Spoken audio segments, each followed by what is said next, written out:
সংযুক্ত আরব আমিরাতের উত্তর প্রান্তের শহর রাস আল খাইমা। মরু, পাহাড় আর সমুদ্র সৈকতের মিশেলে নয়নাভিরাম এ শহরের শান্ত জলরাশিতে নৌকা নিয়ে ঘুরে বেড়ানো দারুণ পছন্দ দর্শনার্থী আর পর্যটকদের। অতিথিদের নিয়ে অধিকাংশ নৌকার গন্তব্য ভাসমান মুক্তা খামার, যেখানে আজও জীবন্ত প্রাচীন আমিরাতি ঐতিহ্য। সমুদ্রপৃষ্ঠের নিচেই জালে আটকে থাকা ঝিনুক আর তার ভেতরে মুক্তা। মুক্তা সংগ্রহের আগ পর্যন্ত কয়েক মাস ব্যাপী চাষের প্রক্রিয়া, বিভিন্ন ধাপ আর অতীতের চর্চা ছেড়ে মুক্তা চাষের গোড়াপত্তনের ইতিহাস অতিথিদের সামনে এসব বর্ণনায় তুলে ধরেন tour গাইডরা। We explained the history and how we do the farming, and back in days Emiratis how they used to survive on the pearl diving. And we also showed the graded pearls, different graded pearls. We also opened oysters to find pearls, and we explained how it was formed. ১০০ বছরের বেশি সময় আগে পারস্য উপসাগরের ঝকঝকে নীল পানির ৪০ metre গভীরে ডুব দিতেন জেলেরা। বর্তমান সংযুক্ত আরব আমিরাত, কুয়েত ও বাহরাইনের তীর জুড়ে চলত মুক্তা খোঁজার কাজ।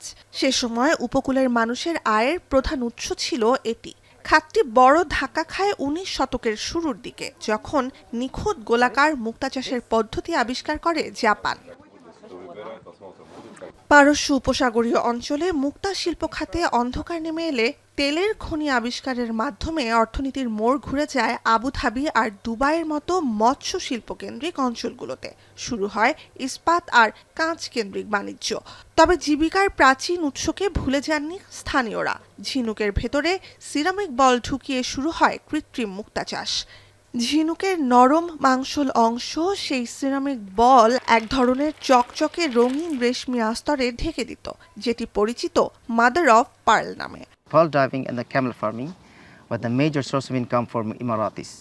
But the 1940 was the last year of diving. After 1940 there was no diving.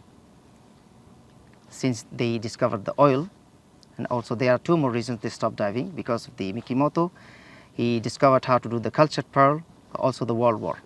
But the major reason was the discovering the oil. প্রাকৃতিকভাবে প্রতি ১০০ ঝিনুকে একটি মুক্তা মিলতে পারে। চাষের মুক্তার ক্ষেত্রে এ হার ৬০%।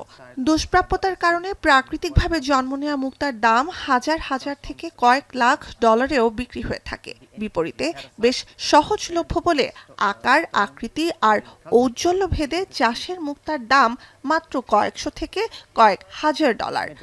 To see the difference. Nuzhat Kamal, এখন বিশ্ব।